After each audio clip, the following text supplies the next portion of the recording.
Okay, this first slide here, this is day 2, being in Erfurt, Germany.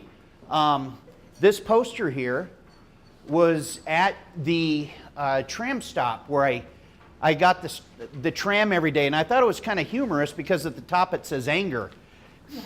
But really, it's in German, it's pronounced Anger. So the joke between the chefs was all the angry chefs are here.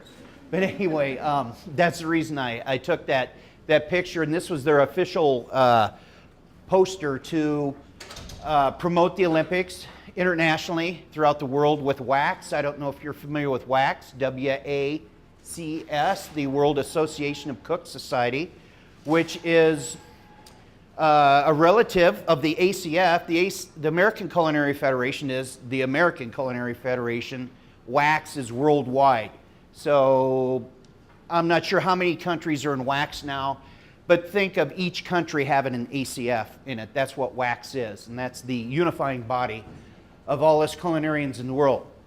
But anyway, at 2 o'clock there, that white Olympiade der Kook, the Olympics of the Cooks, that was truly the official logo.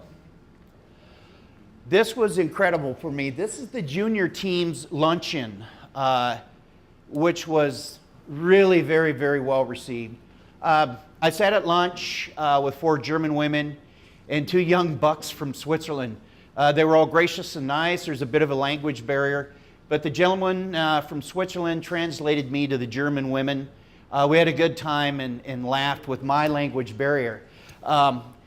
Everybody was happy with the lunches, and I expressed this before, not only the different cultures and language, but also the different cultures on the plates that we were served was really, again, very interesting. And now on to the part that I guess is why I went to Germany. I was really, really, really excited to see what the junior team did. And one of the reasons being is, guess where they're based out of? Oregon. Not to ruffle any feathers here, but the team was based at the Oregon Coast College, close to Coos Bay. Randy Torres is their coach. Sean Hanlon is the executive director. He and I go way back in competition. He used to be sous chef for Team USA, I think, in the year 2000. But anyway, it was so neat to see watch the development of this junior team from, I don't know, 2.5 years ago to now. And their home base was at that college in Oregon. And the reason being is because Sean Hanlon brought them there. Randy Torres came up from LA. He misses the metro lifestyle. I'll just leave it at that. And anyway, these 5 chefs, junior chefs, are from Oregon. I was very, very proud of that because there's maybe 10 people from Oregon at this competition. But anyway, their first course was an expression of beets. And I'm a beet guy, so I really enjoyed this. And I'll walk you through the components of this dish as we go. At 2 o'clock is the beet mosaic terrine. If you look close enough in there, you can see gold or yellow beets in there and red beets. And then it says on apple walnut slaw. I don't see it there, and that kind of astounded me. Well, then I moved down to the horseradish cream. You can see the horseradish sauce there. Texture of cucumber, which is that batonette of cucumber there. Again, a trend that people in the hot food kitchens were using was that batonette of rhubarb we saw on the Switzerland team's dessert plate. Chioggia beet carpaccio, which is underneath, which I thought was probably one of the more unique and trendy things on here, underneath this goat cheese beet macaroon. Wow, what a marriage of flavors. And then the walnut Parmesan crisp is that little strip of pastry you see to the top right of that mosaic terrine. There again was another trend, this shape of pastry. I saw it on hot plates, I saw it on appetizers, I saw it in the cold food arena. Here in a starter course, I saw it this almost links of a chain shape was very trendy and very prevalent there. But going back to the apple walnut slaw, there it is, right down there, almost at 6 o'clock, with the citrus fennel salad. So what they did is they kind of made a base of the apple walnut slaw, and the citrus fennel salad went on that. And I'm sure the chef instructors and maybe some of you are very familiar with these flavors that go well with beets, goat cheese, and horseradish. You know, personally, you can't go wrong. And then, of course, beets being a very earthy root vegetable, a little citrus to cut that was perfect. This plate, this is exactly how this was served to me.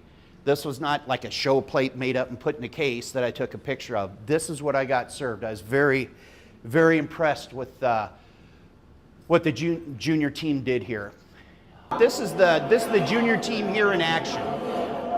The gentleman with his hands behind his back is Alex DeVarshi. He's the team manager and coach.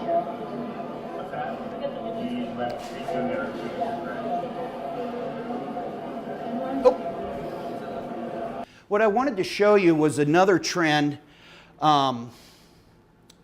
that's going on also. As you see, can you see that sheet pan there to the left of her elbow? I can do it with this little finger thing here. You see that sheet pan right there where the pointer is? This was incredible to me. Those are globes, again, another trend, of seafood essence, okay? So they served sous vide halibut. So they took the halibut, they boned it out, they made a fish fumet, they made a stock, they formed it into balls and froze it and breaded it and fried it. So when you cut into this ball, this seafood essence went flowing, so to speak, throughout your plate. I thought that was really unique. It's something we're going to do at Brokentop this summer. But see, that's what I'm talking about right there, what she's breading. They almost look like risotto fritters or something like that, but those contain seafood essence. There's the tomato jam. They're cooking in the plate that'll be served on the top of the salmon. There's Alphonse. He's working on the salmon there.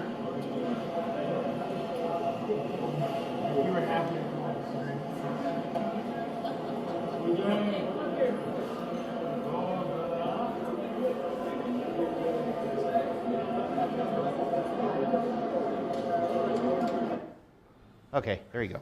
This was the center of the plate. Now, please keep in mind in the hot food kitchen for the junior and the national teams are two different worlds completely. The junior team does 2 courses, the national team does 3, so there's no dessert with the junior team.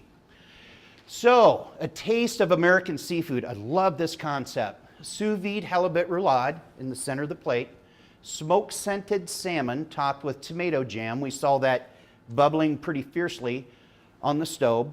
Crispy globe of liquid seafood essence. That's what that girl was breading. That just, I don't know why I'm still so intrigued with that. But to have a sauce inside of something fried is truly unique.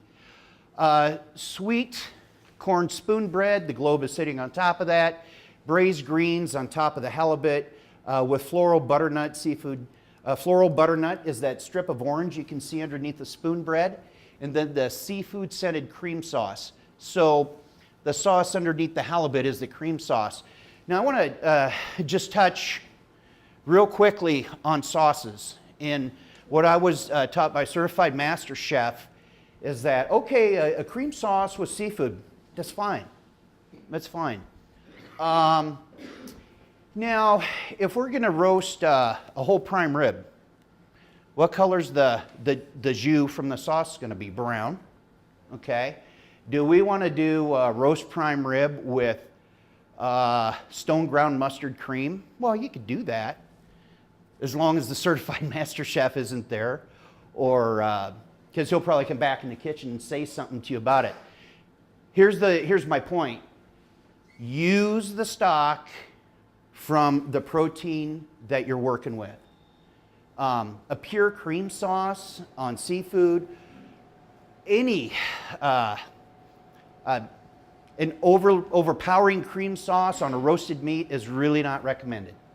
At least in my world, in classical cuisine, that's what I've been taught. So anyway, I just wanted to touch on that. If you do it, fine. If it works for you, fine. But anyway, this lunch earned a gold medal, and hopes are high that the junior team would earn gold in the cold food category also. Junior team just blew it out of the water with this lunch. And I was really worried about it because I'm rooting for the Americans pretty heartily. I wasn't sure that the beet thing was the right thing to do, but man, when they put the seafood course down, it was phenomenal. It was just everybody that had it afterwards was talking about it. Okay, so then we're going to go into category A. This is some cold food stuff. Culinary team, Prince Edward Island from the Culinary Institute of Canada. 4 different platters make up one platter, a contemporary approach. Traditionally in culinary salons, you'll see one platter, maybe, I don't know, bigger than the sheet pan, smaller than the sheet pan. Well, the game has changed now in culinary salons. All of these 4 items would traditionally be put on one platter. Not anymore. It's completely different now. So you can have chaud-froid on your dish. You can have it on acrylic. You can have it on, in this instance, they got some on china, some on silver. The game's changed. It's the approach is very contemporary. So that's the reason I took note of this. And also I really liked how the signage looked. So if you look at the base of the signage and you look at the base underneath their platters there, it matches. It all ties in together. Look at the leaves there. The leaves give this table a certain feel of texture. The leaves also give this table a burst of color. The color of the leaves match the food. This is all very important, at least to me, in culinary salon and of course to the judges. And then way behind those platters, you see the color of that tablecloth, almost orangish pink or whatever that color is. That also matches. Then we go into some category B work, PEI, Prince Edward Island again. This was a 5-course plated menu. So this is one of the requirements for the national teams to have on their table. Another part of the ruling, which some of the, in particular, national teams, this is a regional team, by the way. The difference being is you qualify through competition to be on the national team. If you don't make that, then you can do a regional team. Bend could have a regional team if they wanted. But what I was alluding to, the national teams in particular had some issue with this. These 5-course plated meals are only supposed to be 12 to 14 ounces in weight. So what the judges were doing were bringing scales in, putting them right on the table, taking the food off these plates and weighing it to make sure. And that's very rare that has been done in the past. At least in my experience, I've never seen that done. But this year, they were really tight. So anyway, just to give you an idea of a 5-course plated meal in culinary competition for category B is supposed to be 12 to 14 ounces. Look at this, just beautiful, beautiful work. The bottom picture there, you see 4 plated desserts, another requirement for a national team to have on their table. Then at the top 2 are 2 different pedophores. Can you see any mistakes on those pedophores? They look pretty perfect, don't they? I mean, I really had to look. I looked at these slides 100 times trying to figure out which ones I was going to show. Well, you look at the slide, the picture to the right. The 1, 2, 3, 4th one over. You see where that little rainbow triangle thing is? How it's just not exactly where the other 1, 2, 3, 4, 5 are. It's just not exactly where the other 5 are. That's the kind of stuff that the judges are looking for. You make a mistake like that, that could mean the difference between a bronze and a silver or silver and a gold. So anyway, just to give you an idea I mean, to me, it's fine. You know, I don't really have an issue with it unless that's my table and I made that mistake. Stans, he knows how particular I am. Okay, this was almost my favorite table of the whole competition. This is the Scan or the Skane Culinary Sweden. This is category A. Top left photo, the judges really enjoyed that because, and the contingency from the homeland. You have to understand that Switzerland and Sweden in particular, these guys support their culinary teams like we do athletes.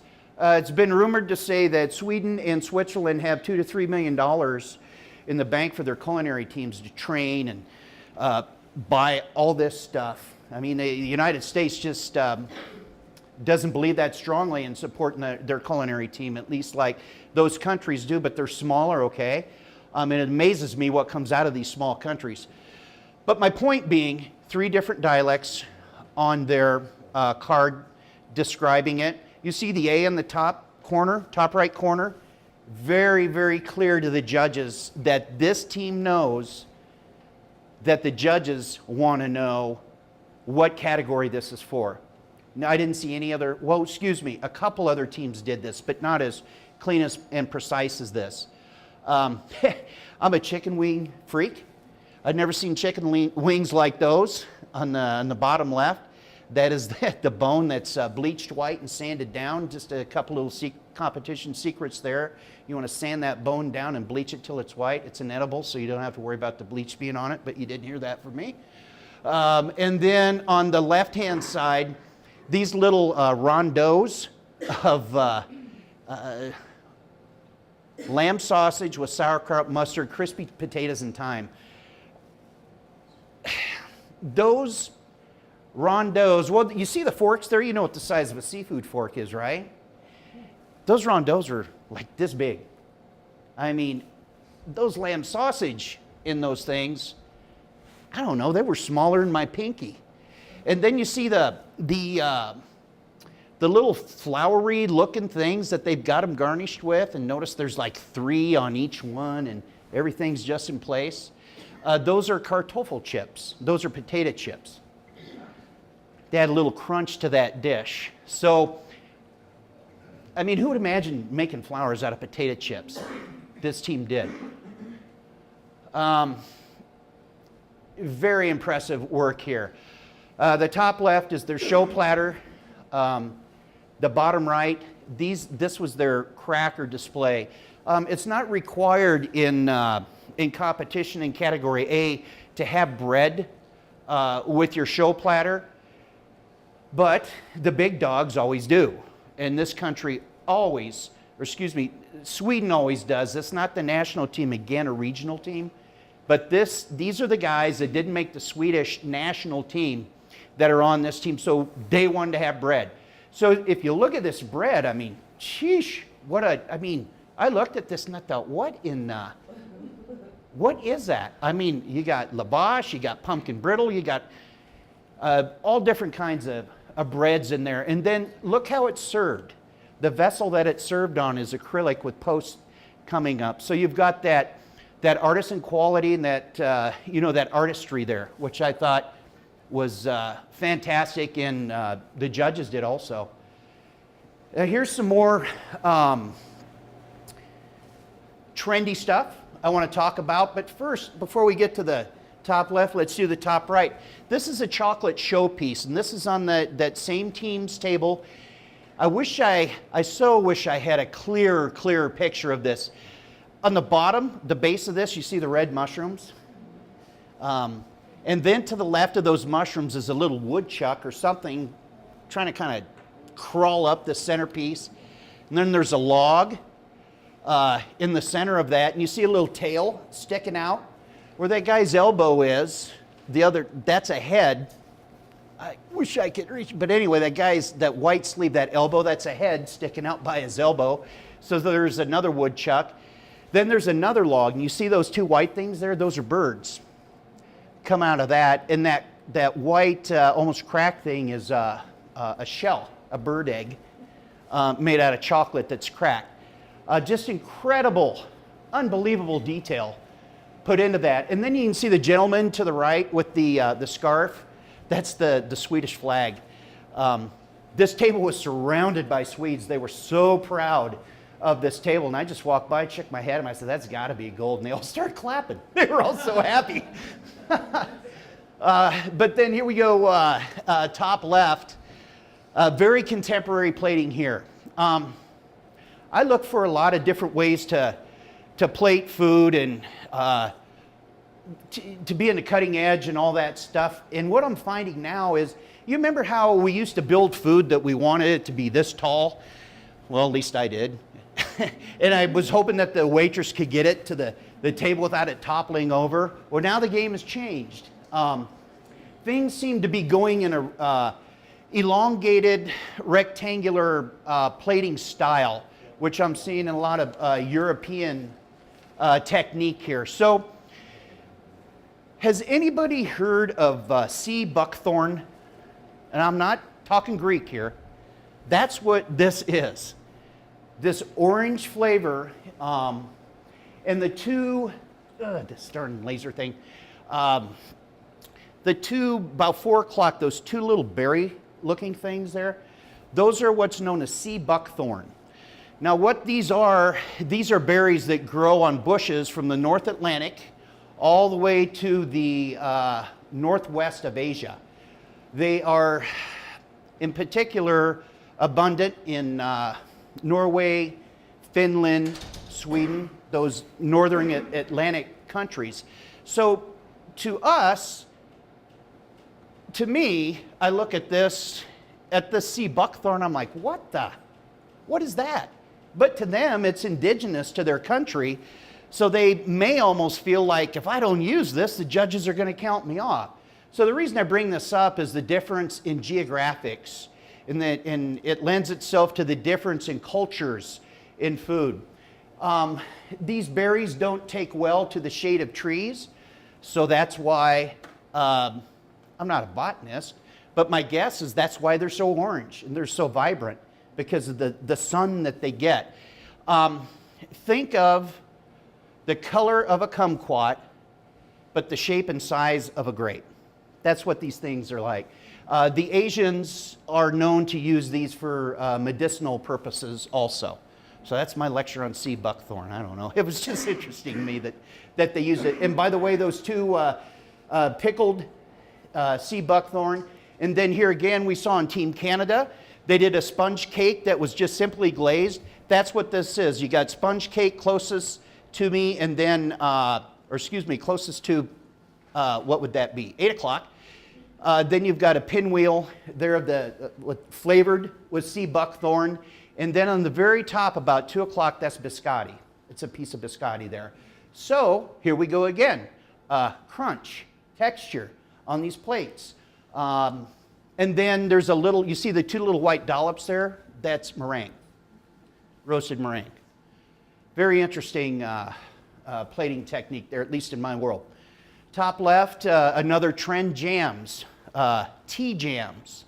Tea glazed this. Lemon tea jam for salmon. We're doing a wine dinner. Thursday, we're doing Hagenbuten. We're doing rose hips tea sorbet. I'm on the bandwagon too. But anyway, teas are very popular in flavors and in glazing and the culinary world now. This is Team Canada, Category A. Again, you can see different levels, different vessels.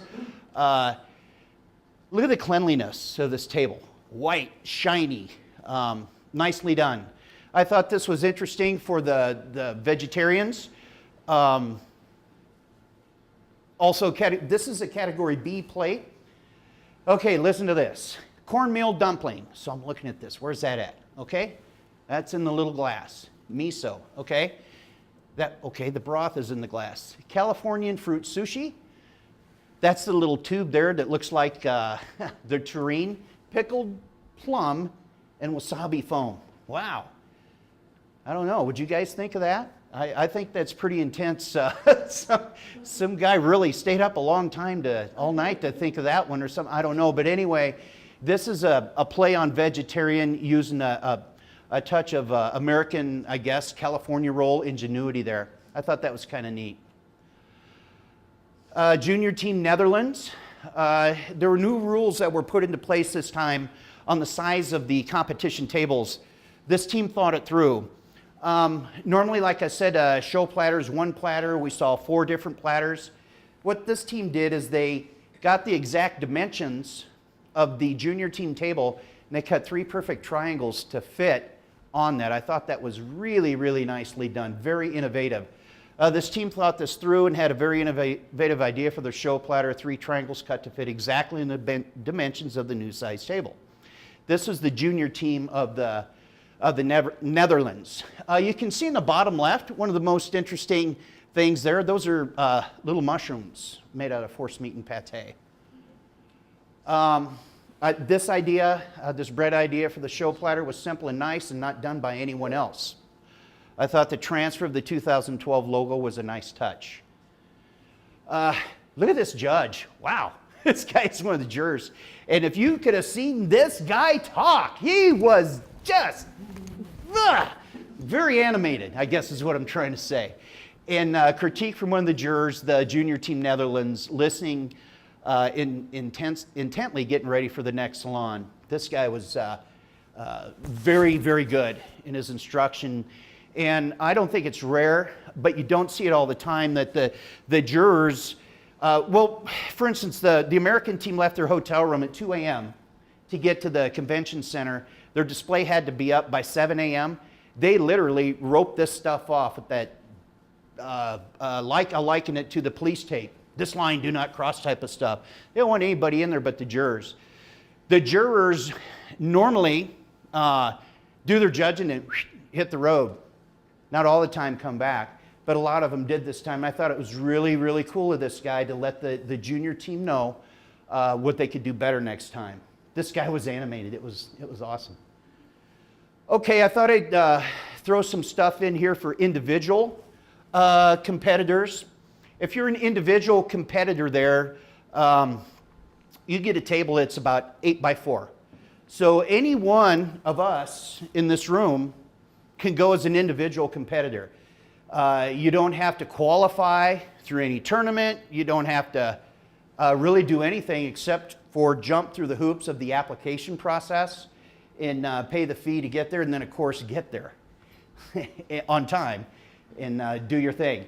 But anyway, one thing to keep in mind if you're going to go as an individual and compete, you see the lighting on the bottom left picture.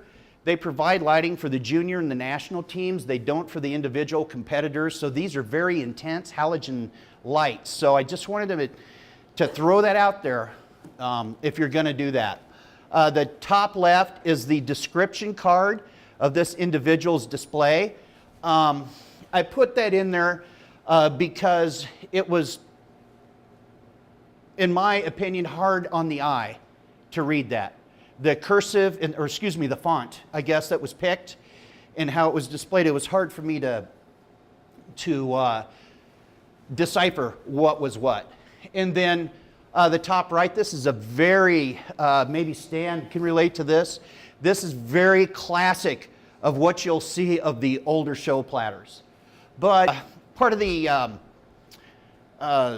requirements, that's the word, is a show platter, and then down below a restaurant platter for 2. So you have to do as an individual competitor category A and a 5-course festive meal is what it's called, and then a restaurant platter for 2. I'm trying to make sure I say it correctly. But anyway, this is an individual competitor's display there. Here we go. National Team USA seafood course. This is what I sat down to eat one night for dinner. This was cod, black cod, 3 different ways. One of our favorite fishes at Brokentop, or fishies, however you say it. We love black cod there. Sauteed black cod with chive butter sauce in the center of the plate. Here we go again. Cauliflower press with crisp cod belly. You see underneath that fish stick, if you will, that square there, That's another trend, a cauliflower press. So I asked the national team, I was sitting with a lot of them, the coaches and managers. I'm like, what's with this press? What's with this mat? What's with all this stuff, you know, this flat, square stuff? I said, it's a trend. I said, well, how are you doing it? Well, a press is a press. Sheet pan, cauliflower, another sheet pan weighted on top, like we explained the duck prosciutto, how we did that. Of course, there's a lot more to it. You got to emulsify it. You got to keep it together. So then you unmold it, or you invert it onto a cutting board, and then you cut out your mats or your presses. So anyway, that's what's under the fried, the crisp cod belly. Lemon aioli on top, smoked cod cannelloni with sofrito. Sauteed Swiss chard, apple, fennel, and radish salad. So you see the salad on top of the center piece of that sauteed black cod. You guys see any radish in that? Yeah, that was a problem. For the national team, they got a silver for this dinner instead of a gold, and that was one of the reasons. Here in Ohio, what's the name of that produce guy there? Farmer somebody was air freighting them, the radishes, over to Team USA, and they didn't get there in time. Yeah, so it's a bummer. And I'm like, you know, I'm sitting there with the pastry chef from Team 2000, the pastry chef from Team 2004 at this dinner. I'm like, why don't you send a gopher like me out to go get you some radishes? And they said, well, they waited till the last minute. Anyway, still, food was incredibly good. So this is the first course they served, and now I've got a bit of uniqueness here, or a bit of, kind of touched my heartstrings here a little bit that I want to show you on this video. Bear with me. Okay, you see the blonde lady in the center of the video there with the, kind of the white multicolored shirt on? That's Ms. Tancredi. The guy with his back to us that is closest to us, that's Eddie Tancredi. What a name, huh? That's Eddie Tancredi. That's his mother. His mother is on the other side of the expediting line where the food is actually served. Her and her husband made the trek all the way to Germany to see their son compete with National Team USA. And I at that same table I told you I was having dinner with, her and her husband were there. And her son, when he was 21 years old, he said, Mom and Dad, he said, in 8 years I'm going to be on National Team USA. And they did everything they could to support him. And there he is. I just thought that was phenomenal. He is currently a sous chef at the Greenbrier in White Sulphur Springs, West Virginia. But anyway, I thought that was kind of a neat little story. And she's there trying to take video and pictures of him and all of that. I just thought that was really kind of a nice little personal touch in the midst of all this culinary competition. So this is Team USA getting ready to do their thing. You see they got a water bath there. The pastry chef is working to the left. Eddie's over here. He's frying some crispy globes of béarnaise sauce. We got another, you know, they're on the bandwagon too. So we've got that trend happening. That's what he's doing.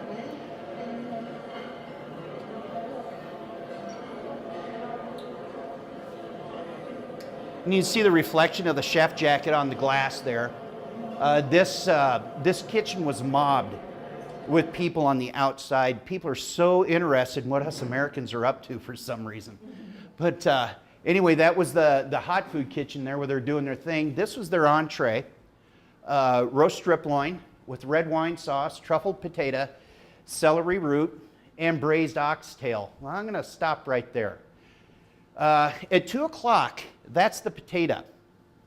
You see those stripes on there? You people in pastry class probably know how to do that.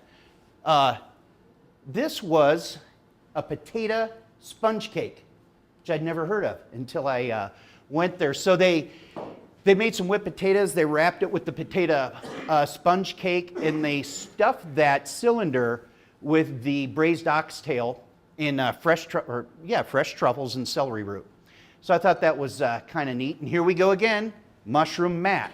It's not cauliflower press, it's mushroom mat. Again, staying trendy. Sauteed root vegetables, broccoli 3 ways, which I thought was very interesting and innovative as far as product utilization is concerned. You see the broccoli puree is the green, the broccoli florets with maybe we're most familiar with that. And then the little cylinder there of broccoli. They took an apple core and the stem, stamped it out and poached that. This was delicious. I want to say damn near the most delicious part of this meal, except for the meat, except for the strip loin, and then there we go, fried béarnaise and pickled grape tomato. So there again, they made béarnaise sauce, froze it, scooped it into balls, breaded it. Phenomenal. It's really, really good. Then for dessert, chocolate Bavarian Bar, which they colored red, with almond cake and vanilla custard, a pineapple fritter. This was also very popular there this time around, a fritter or a Berliner, pretty much the same thing. Strawberry, mango, and pineapple sorbets. You see the stripes there in the sorbet. We're currently working on how to try to figure out how to get 3 different, it's almost like a spumoni or something there. And then mango and berry sauces. So what we've got here is, I thought, for the pastry chef in all of us, I thought we'd show the pastry chef in action. And what I wanted to do before I did that was, you see on the cooler there all these lists? I love that. You see there's a picture of the dessert there. You see some of that stuff's highlighted. Where do you guys see that at? On most of my fridges. That's exactly how we do it at work. We get a party sheet. I got to scribble it down in my poor penmanship. The time, the room, the amount of people, the menu. These guys carry a highlighter side of their pocket. When it's done, they highlight it and it's done. It really, I learned that from a certified master chef, and they're still doing it. But anyway, that is the pastry chef's area there, and she's got these very specific instructions on time, plating guides, techniques, maybe even a recipe, just to keep it fresh in her mind. But I really think that I don't know, I could relate to that, is what I'm saying here. And here she goes. She's plating up desserts here.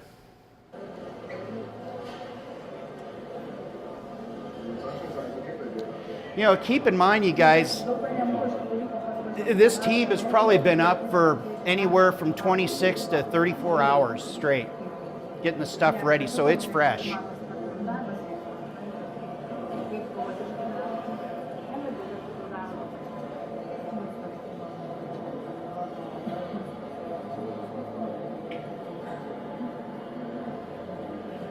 Why don't you guys go ahead and let's do dessert. These are known as terrine, mousse, pate molds. I've used this one in particular to make white chocolate raspberry cake. I've used it to make a shiitake mushroom and pheasant terrine. These molds you can do quite a bit with. This triangle terrine I've had since 1989, and the reason I'm not wanting to let go of it, it cost me $250 to have this thing made. Back then I couldn't find one in JB Prince's catalog. I couldn't find one anywhere. So I told my maintenance guy at the club I was working at what I wanted. He said, "Oh, I can make that." And I said, "Go ahead," not thinking to ask him how much it was going to cost. The $250 in 1989, or yeah, 89 is when it was. There's a lot more money then than it is now. But anyway, you put your mousse in here, you let it set up, all that stuff, and then you slice it. Therefore, you get the triangle shapes. The same can be said for this. If you look inside here, this is called a tunnel mold. Okay? So the shape of a tunnel.